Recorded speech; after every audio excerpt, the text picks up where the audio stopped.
Dahil, kumusta na kayo dyan? Wedding. Oh, sa dahil, noon.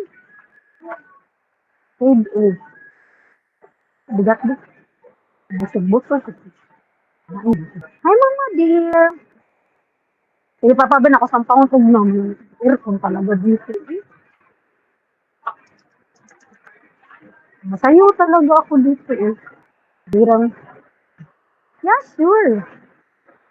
Mag-duty ako bukas ako next week mag-annual leave dahil kasi nag-feel kaya yung ano nila. Di ko na alam eh. Dahil ng pamumuhay na ito. Din. Sige pa ako sa pangon tayo, labia. Kasi dahil ng pamumuhay. Eh di, wow. Ay! Natawag ko, ay na mabuto.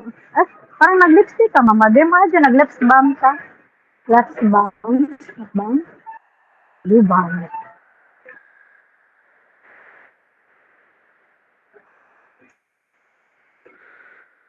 Sige, ako sa pangon. Sige.